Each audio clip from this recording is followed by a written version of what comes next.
Hi everyone.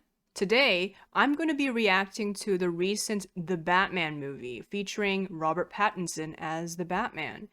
And I'm going to be reacting to the movie, the soundtrack, the casting, and the themes, and just the general choreography.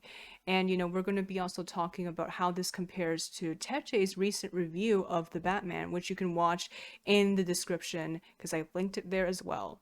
And we'll be talking about this, me and Tete, on my podcast, The Nuts and Bolts of Writing, after I finish watching this movie. We're going to compare how we both see the movie and how we interpreted the themes in this movie, as well as the music, the casting, and everything else. So, without further ado, let's begin.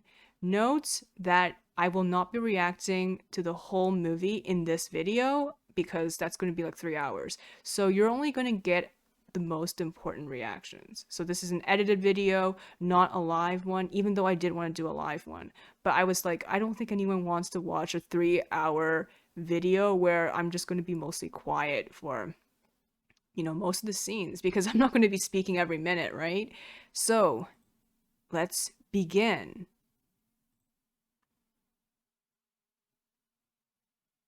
Wow, so there's classical music at the beginning. I did not expect that. But Tete did tell me there was Schubert in this movie, so maybe I should have been more expectant of that. Wow, it's beautiful. So at the beginning, what's happening is that we are viewing through, I think, Bruce's lens, and there's like this negative 360 figure at the bottom, and it seems like he's looking through binoculars or some kind of tech, and he's looking at a church, and there's some nuns walking by. Has a very gothic, romantic 19th century feel. I understand what Tete is talking about now, about how this feels kind of retro and romantic. So yes, it seems like he's looking at this building for some reason, and you can hear his ragged breathing.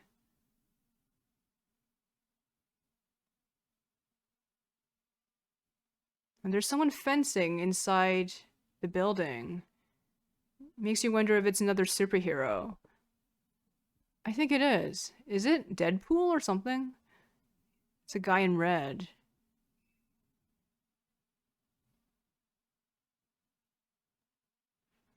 And then someone's talking to him. Oh, and then he's stabbing that guy.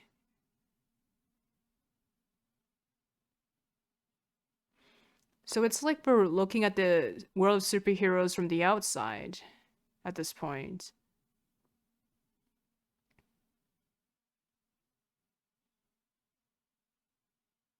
Wait, I think it was a movie because that guy's embracing him now.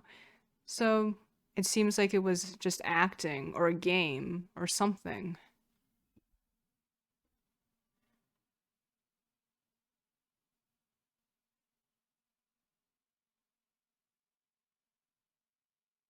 So it was Halloween, it seems like.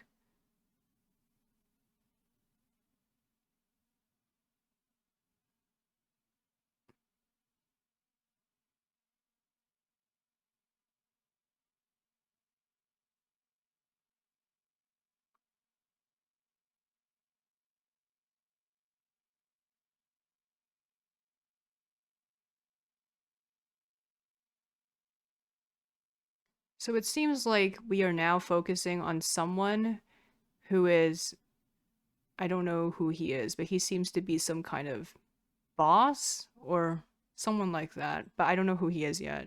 And he's looking at the news and he looks very dissatisfied.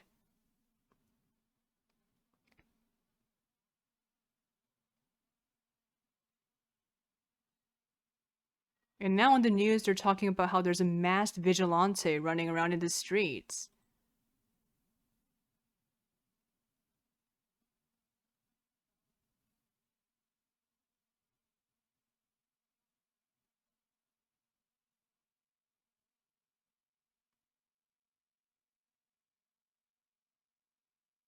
And now he turns off the TV and he's answering the phone.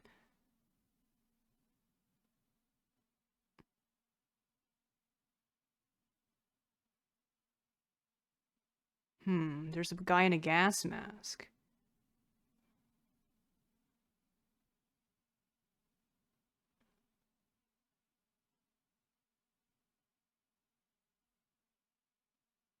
Hmm. Is this one of the villains? The Riddler or something?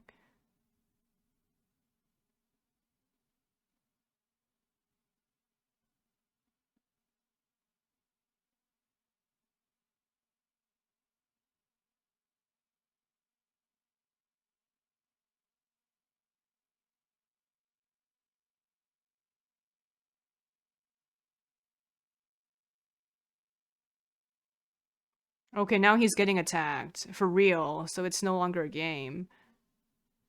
Oh wow.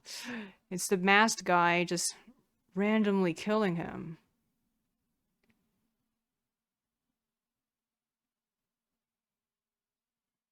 He's stealing something from him.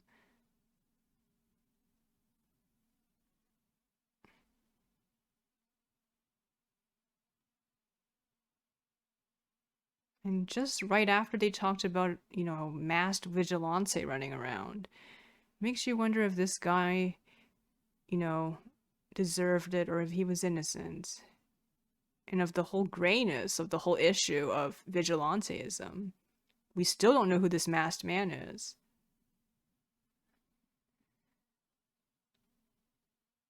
Is this like the early prototype version of the bat suit? Or is he a villain? Okay, now there's duct tape.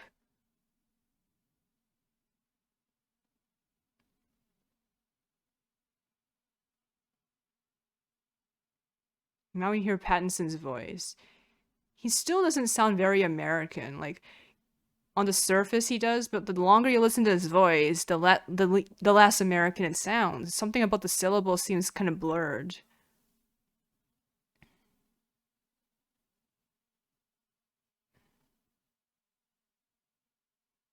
It just happens to be Halloween. Perfect timing.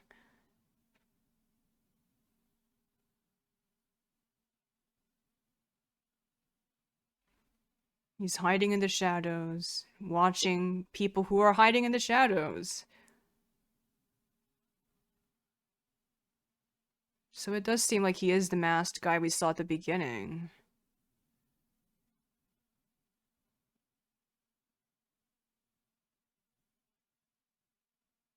I really like how the camera and the focus is really focusing on these urban minutiae. It really absorbs you into the movie. Sorry if I'm not speaking right. I'm just really focusing on the film.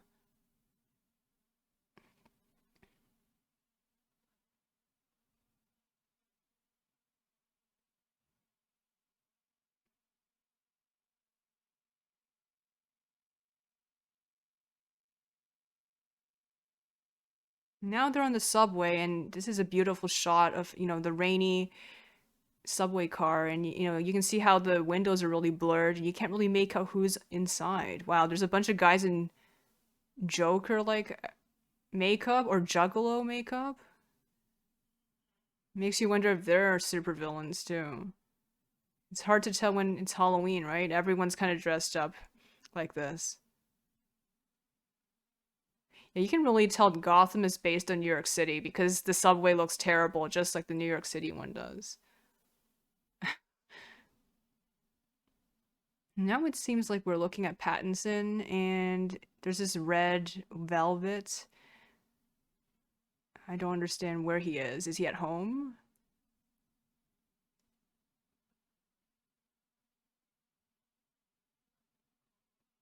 It's not just a call, he says. It's a warning to the bad guys. A warning to the bad guys, I guess. These, robbers, thieves. He wants to be fear and strike fear into the hearts of these people. Now he's going to appear and deliver justice to these small time thugs. And the guy with the teardrop on his head.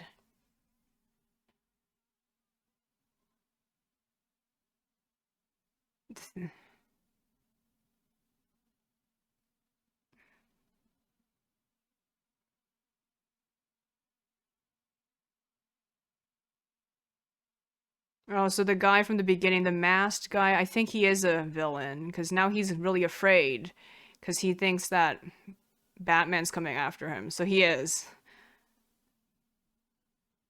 But I am the shadows, he says.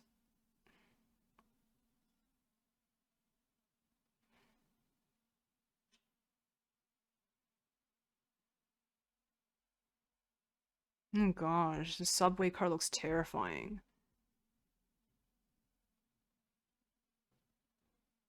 Oh my god, he's getting followed by the guys in the makeup.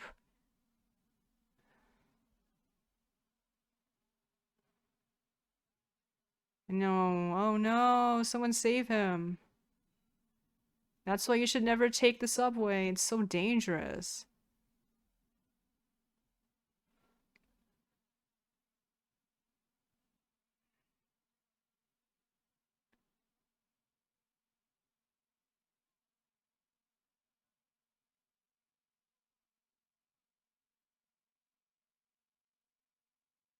Is he gonna kill him?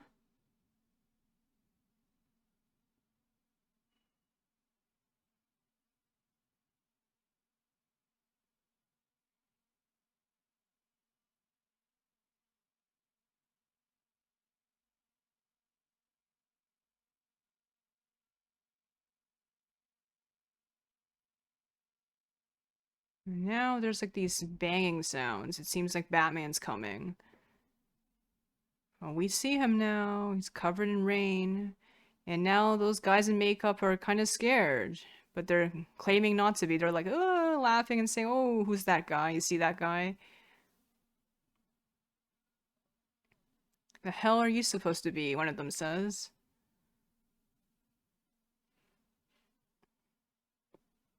Okay, now there's a fight scene. And now the Batman is coming. Okay, great. He's vengeance, he says.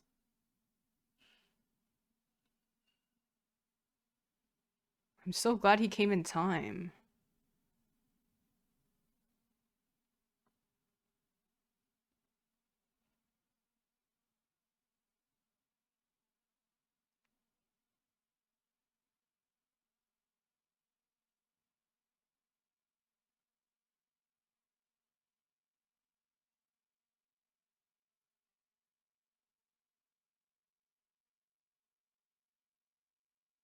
Oh, wow, okay.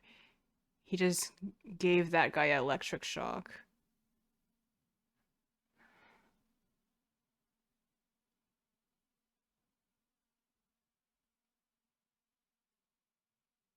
Okay, they're running away now.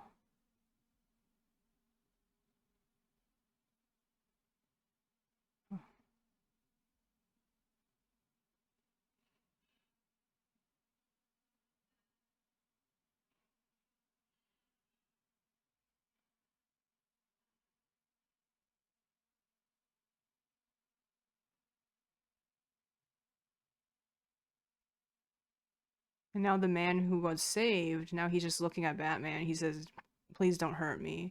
And Batman just looks at him and then he looks back at the moon. Not very reassuring, but that's sort of the point, I guess.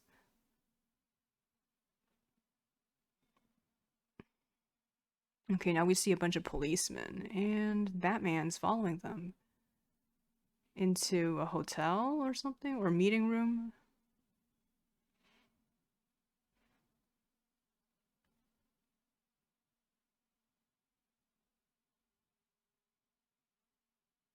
Okay, he's with Gordon, I know. He's with me. Yeah, are you kidding me?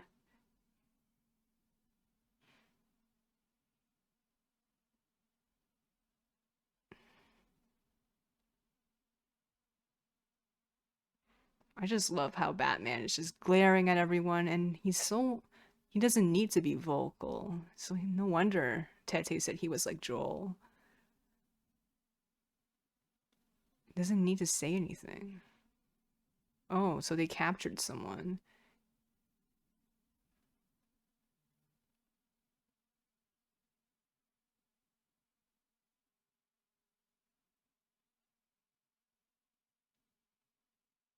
The guy got covered in Duct tape.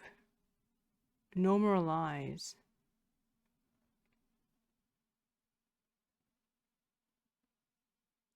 It's the guy who was killed by, I think, the Riddler.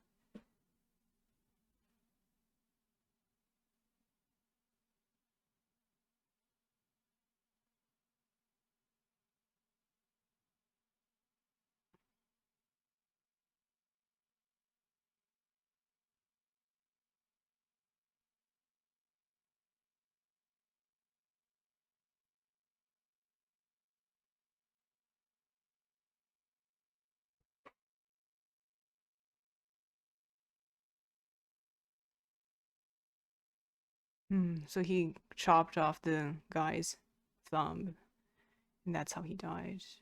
Well, part of the reason why he died. That's pretty vicious. Makes you wonder why he collected the thumb as a trophy.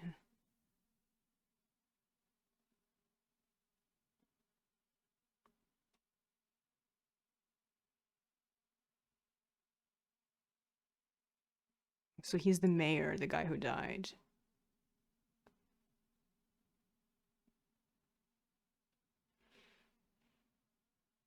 So it seems like Batman's a little bit of a detective too. Oh, so this is not a hotel. This is the mayor's house where he was killed. Because that's the accident slash crime scene. It's crime scenes, right? Not the accident scene.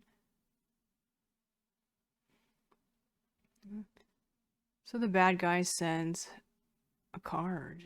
And what does a liar do when he's dead, it says. And he included a cipher. That is some dedication to crime.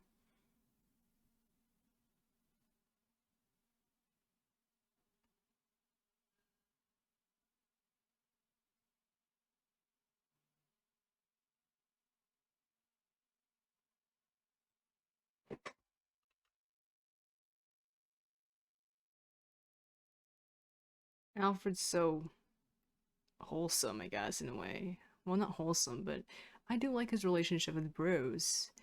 He really does care for him in his own way, even though there is a distance between the two. Now they're solving the cipher together. I really like this. By the way, the place they live in is just beautiful. It's so gothic. Ooh, the accountants are here. It's just like that roleplay I had with Tete with Joel, my character, being an accountant for Bruce.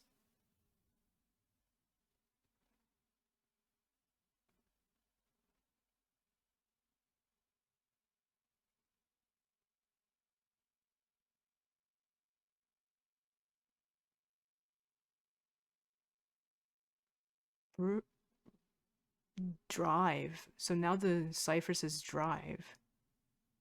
Hmm.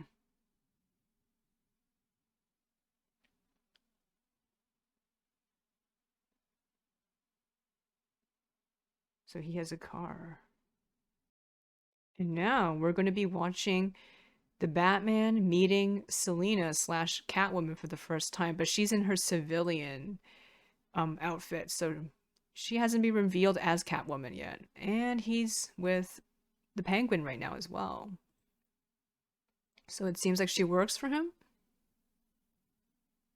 and she's just glaring at him.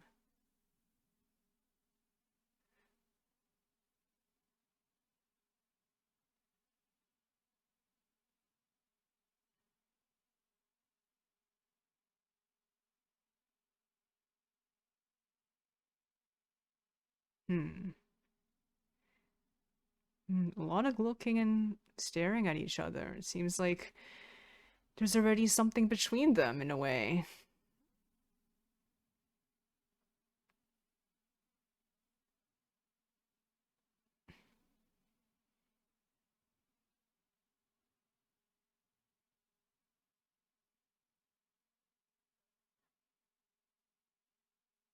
And now he just slammed the Penguin against the window.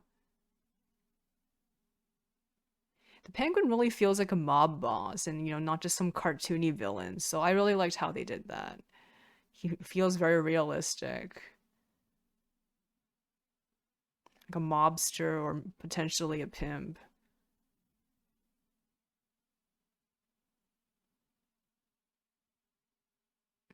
It seems like Selina is still looking at him.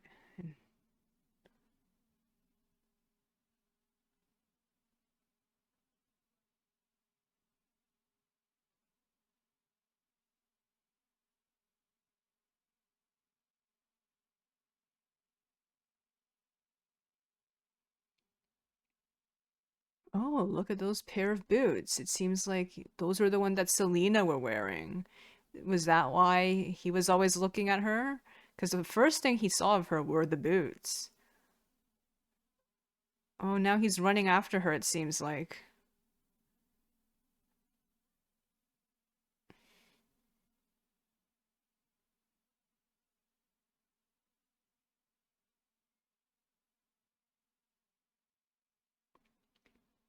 I just love how rainy this this setting is. Oh no, it seems like she's being followed by the Riddler.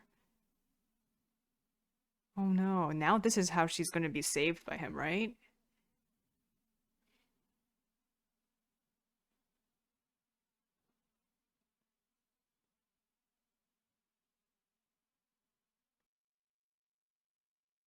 Oh, and now he's watching her get dressed, and I think she's going to be putting on her Catwoman outfit. I see a lot of the cats on the floor too. He's going to find out her secret. And now he looks like a voyeur because she's in her underwear. But yeah, she's putting on something, and that's her Catwoman outfit.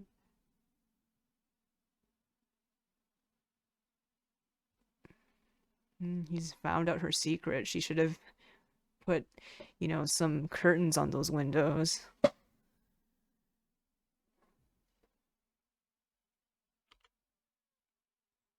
And now she's fully dressed. And now she's outside as Catwoman. Wow, Batman's just playing that clip of her at the club talking to Carmine Falcone and saying, I don't have a relationship with him. He's quite obsessed. That's the part he chooses to keep on replaying. Alfred's like, is that a new friend of yours? He's quite obsessed with her. And now he says he's not sure if she's his friend.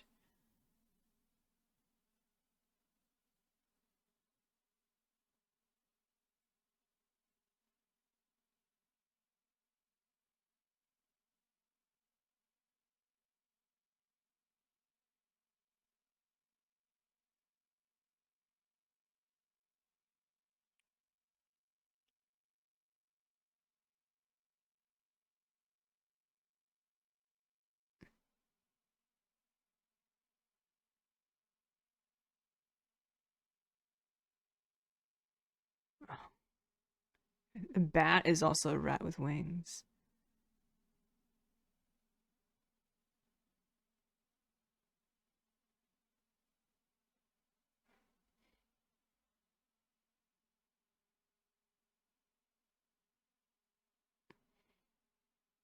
Yeah, Alfred likes to remind him that he's a Wayne. This is really the first time we've seen him, kind of look like he's going to play the part of Bruce Wayne. And finally, okay, so now he's going to the funeral. It's like the first time he's coming, and you know what? It's morning, finally. So this time we can finally see how the city looks like when it's morning. And he's not dressed as Batman. That's great symbolism. So he's heading out into the world as himself, not as the masked vigilante. Wonder what this reveals.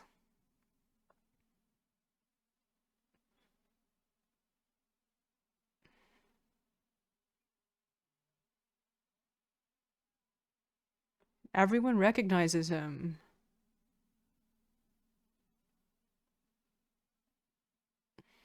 He's really uncomfortable with all this attention. He looks so tired and haggard. Oh, look, it's the penguin.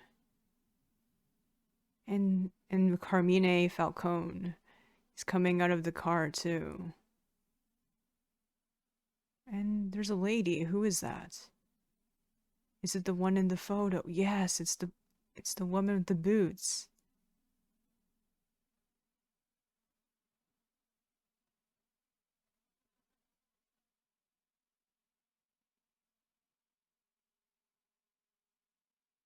You're so close to finding out who that lady is.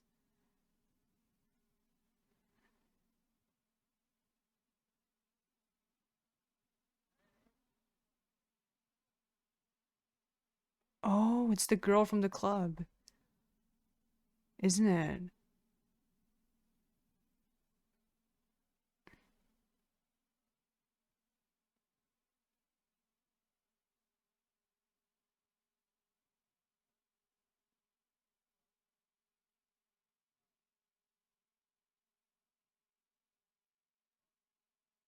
Wow, so Bruce's father saved his life.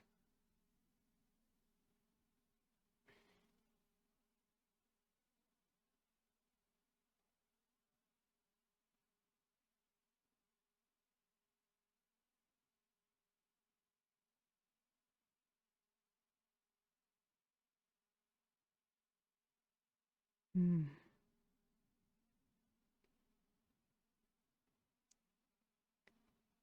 He took the Hippocratic Oath. Oh, so he was a doctor.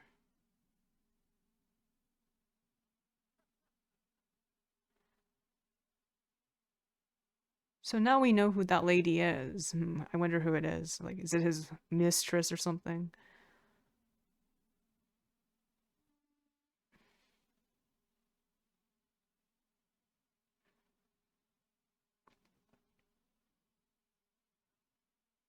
That's a lot of people at the funeral. Oh, there's that guy, that young guy who just got arrested. Was that the Riddler? Well, not arrested, but he got reprimanded. Who stepped out of line.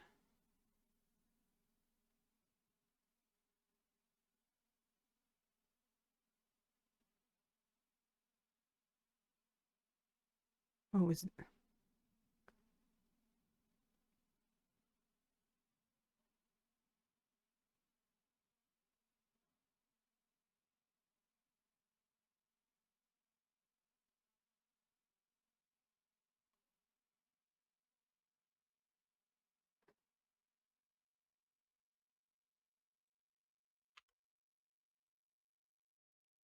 and it seems like the funeral is exploding into chaos. The Riddler is doing something. Now he's trying to get that little boy out of harm's way because I think he reminds him of his young self. Gosh, the Riddler is insane. Okay, there he was. He was just standing on the second floor and just staring when everyone just disappeared. So that was the Riddler. He had glasses.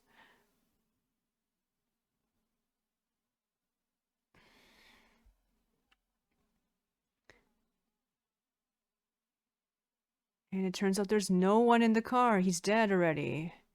Right?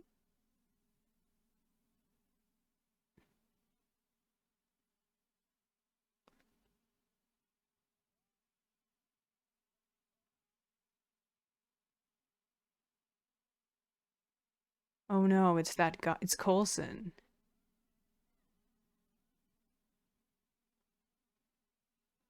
Oh, okay, and now he's exploding.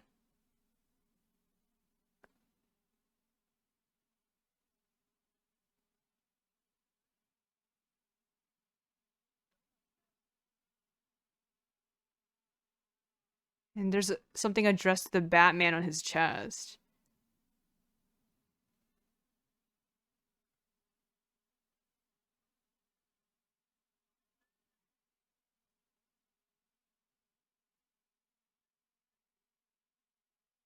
And there's a little robot that's coming towards him.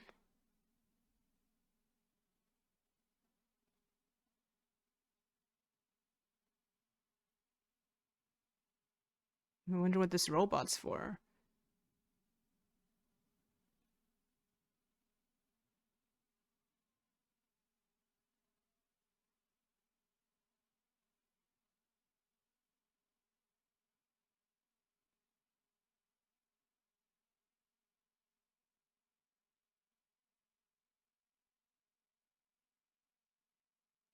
Something's gonna explode soon.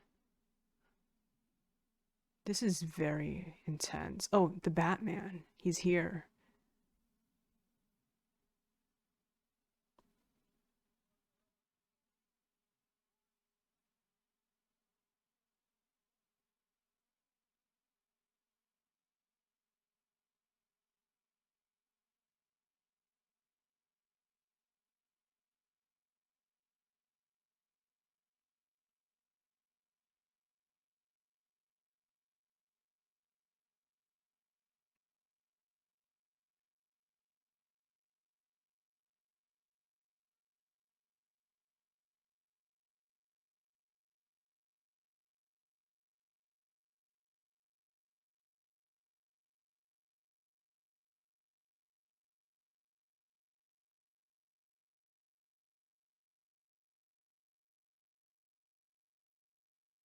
He always sends these kind of cards. I'm just a phone call away. Answer. So now he wants to talk to the Batman on the phone that he glued onto him, on the guy.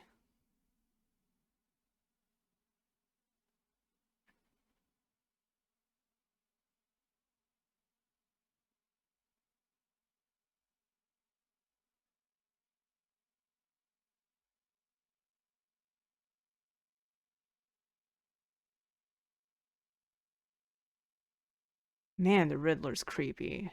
He's just an instrument of vengeance. In a way, he's kind of like his mirror image, isn't he?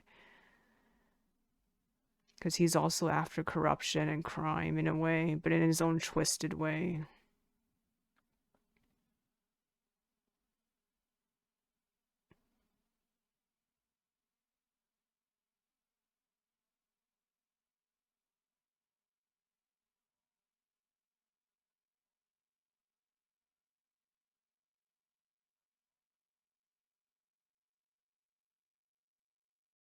Oh my gosh. So Falcone, spoiler, is Selina's father, and that's why, she's always talking about how he owes her. Oh my gosh.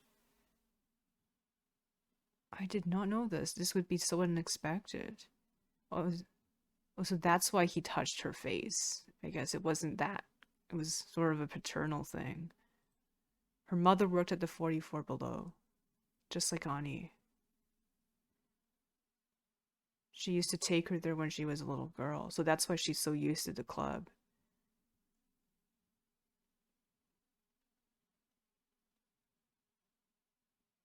She hid out in the dressing room while she worked. She used to see him there. He scared the crap out of her. And she could never understand why he looked at her the way he did.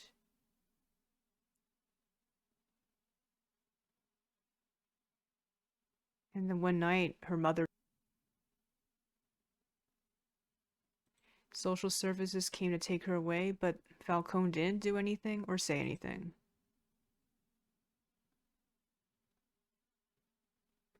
He couldn't even look at her.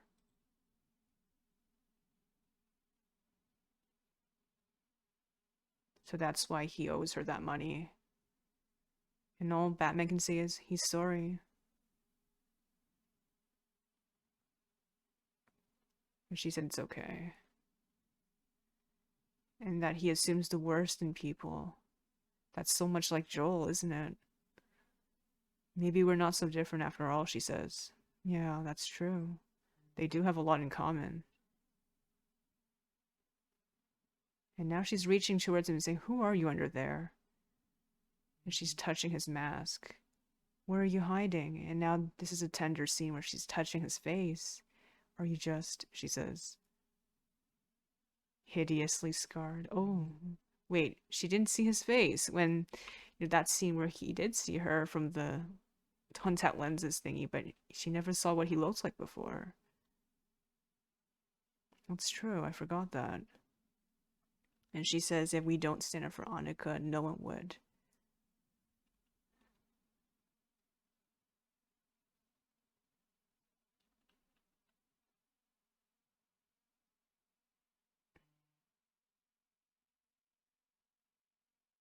Oh my gosh. And she said it's okay to go after Thomas and Bruce Wayne because they're privileged. And then now he stops because she doesn't know who he is. And then he says,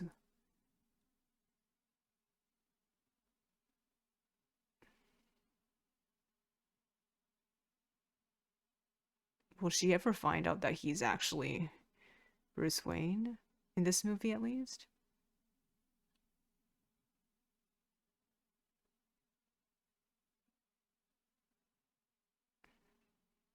Oh, and now they're kissing. Oh, man, this is nice.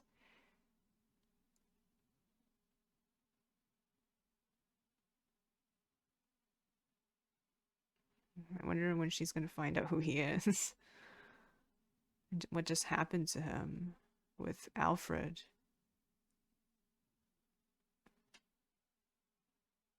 He's kind of possessive, isn't he? He's like, don't make a move without me. He's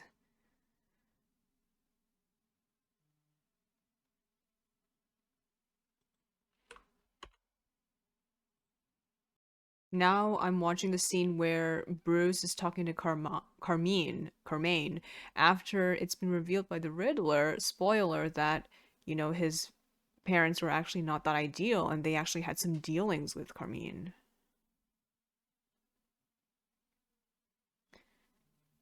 And Carmine's like, this Riddler son of a bitch is really stirring things up, huh?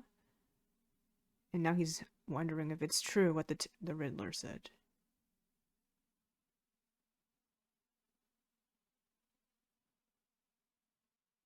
So he did. He did kill the reporter just to help his father.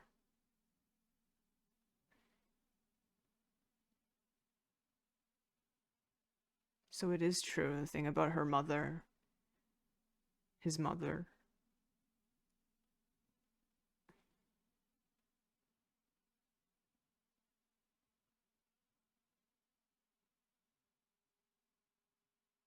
Carmine, sorry, not Carmine. Carmine.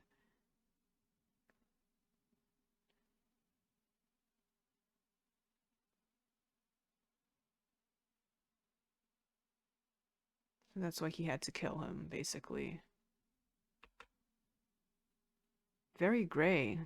And it's realistic. I like how the Riddler's not just targeting all these people who are not connected to Bruce. He's targeting Bruce himself, and now it's become a psychological thriller, in a sense. Watching the Alfred scene now, oh my gosh. His he's just so awesome. He's one of my favorite characters. Yeah, it's sad. It's convoluted. I mean, I guess it's true that, Bruce's father wasn't as bad as we thought it was just a few minutes ago, but, you know, who knows what really happened, and it's just a whole mess right now. I really hope Alfred doesn't die. He recovers from this. I mean, Bruce has no family at this point.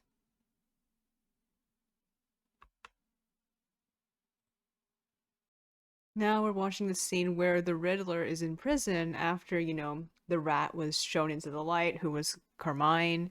And now he's the final villain. And you know what I think? I think he wants Bruce to collapse. He wants Bruce to realize that he is basically the same as the Riddler because they're both after corruption. They're both masked vigilantes who want to expose corruption.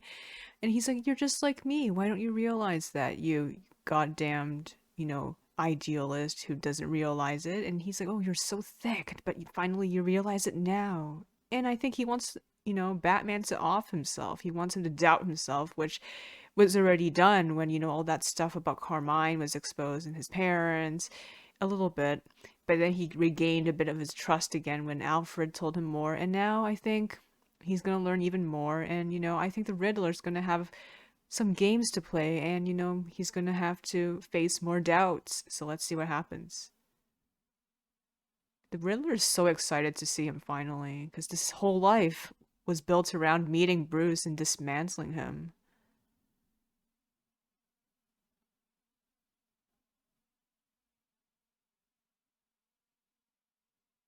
He, like him, he was an orphan.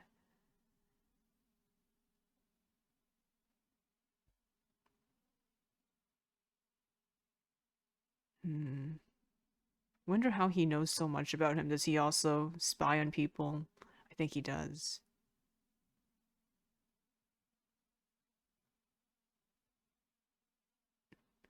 And how does he know Batman's identity? Man, he's so dramatic, his expressions. He was there that day.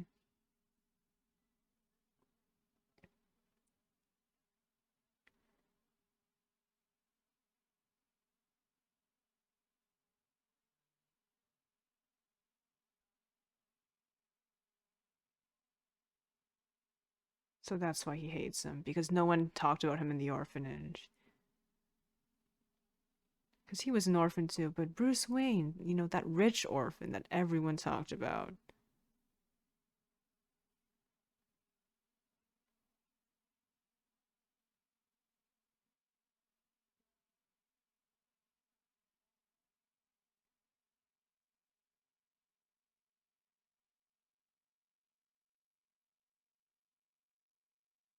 Now he's going to tell him what being an orphan is. 30 kids to a room. He was a drophead.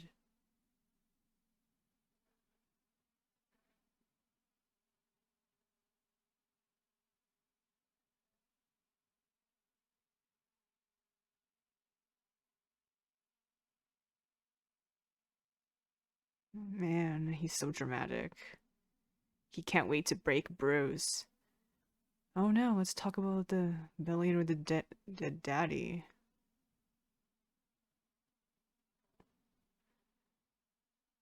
And now we can see how depressed Batman looks after hearing all of this. It seems to be getting to him. Man, the Riddler is persistent. And he's willing to do anything to make his point. So all of these deaths were really just to get Batman's attention and to break him like this.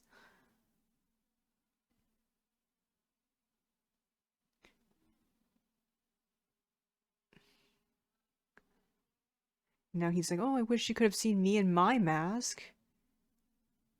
All everyone wants to do is unmask you, but they're missing the point. You and I both know. I'm looking at the real you right now. My mask allowed me to be myself completely. No shame. No limits. Now he's asking why he wrote him all those cards. I told you that we've been doing this all together, the Riddler says. Wow, he thinks that we're a great team.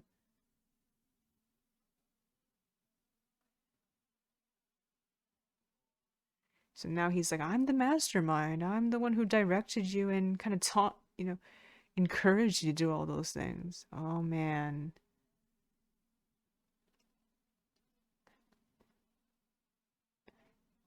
So he inspired him, he says.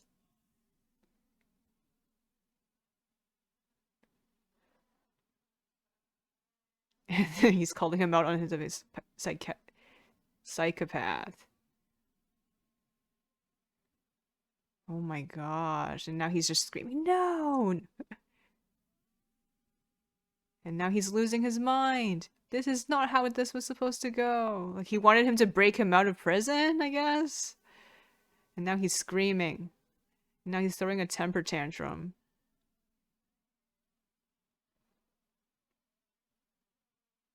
What he wanted him.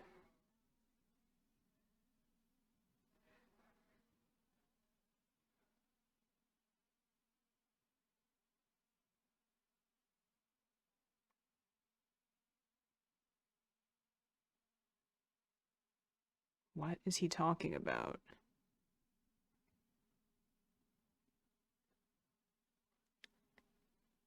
What, he put some bombs somewhere?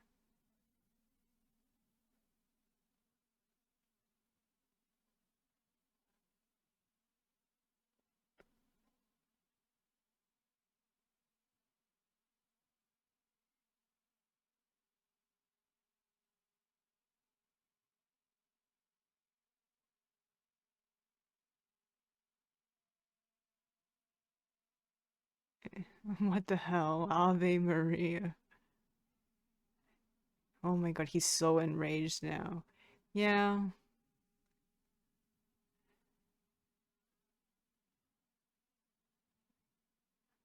So he's planned something, but he's not telling him what it is, but he's just singing Ave Maria. So what is it? A bomb?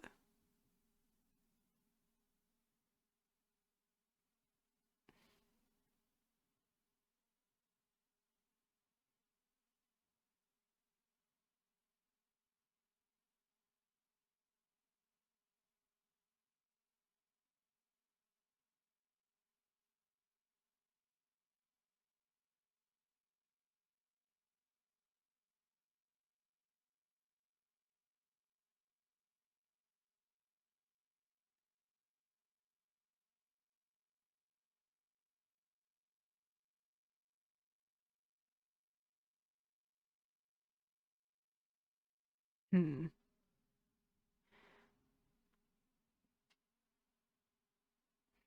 I wonder what this puzzle is.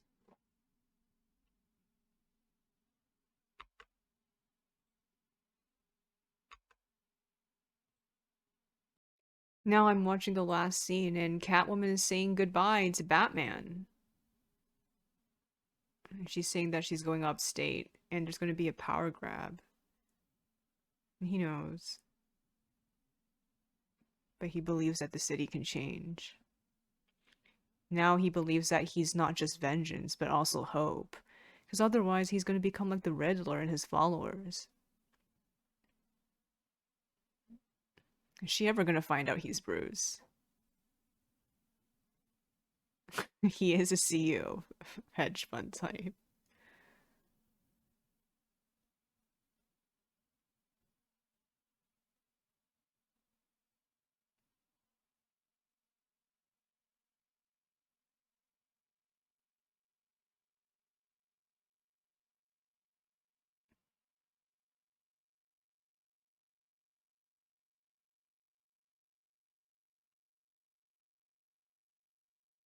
Now they kiss again.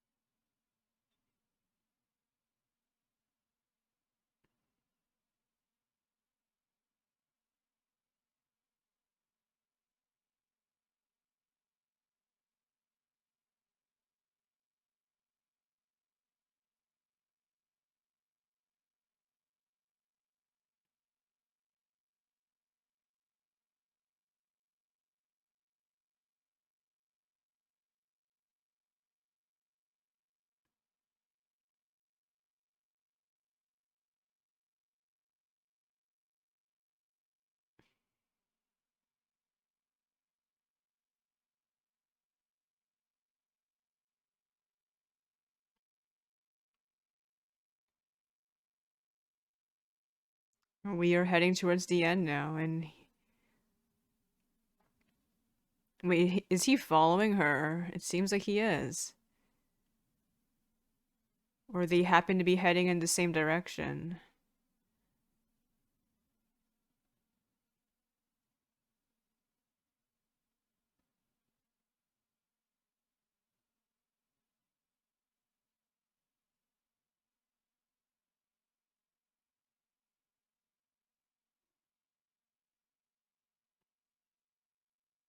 So they're on the same path, really, it's suggesting. And they're just going through a cemetery and leaving the past behind.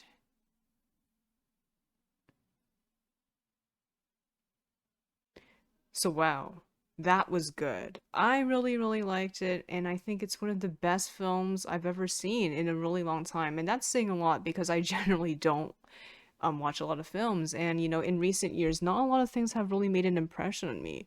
But I must say that this is one of the best films I've watched in the last 5 or 6 years. And I just loved how there was a parallel between the Riddler and the Batman, and how, the Riddler's not only just someone who's physically terrorizing people, but he's psychologically terrorizing, especially the Batman.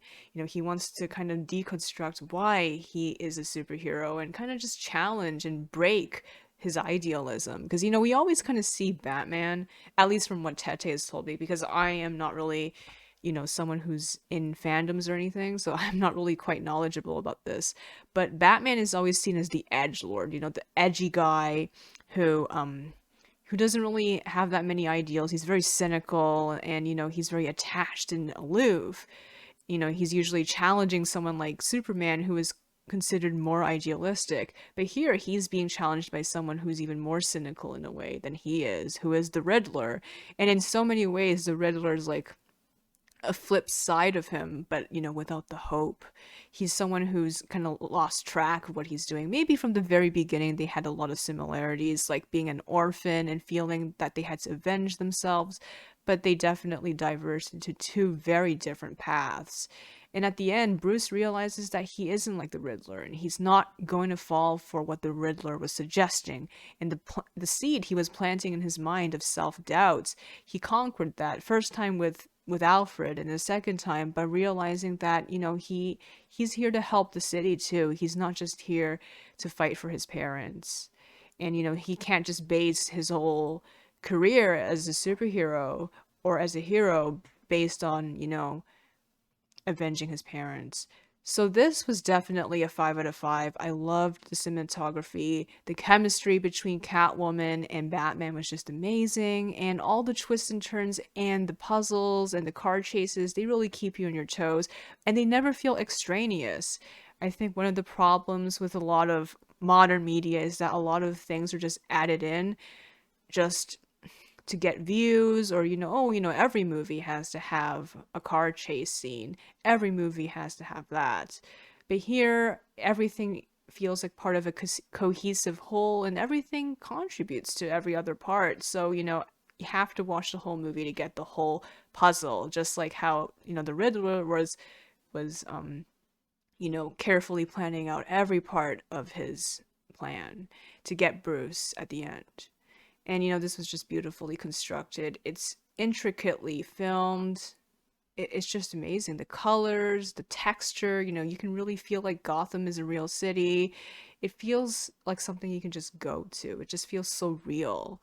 And you know, definitely 5 out of 5. So thank you so much, guys. I know this was a really long video, and you know, maybe in the future I will be doing more videos like this, but as you can probably tell by my speech patterns here, I'm pretty tired, and you know, videos like this can take a while to produce and create, but they are worth it. Thank you so much. Bye.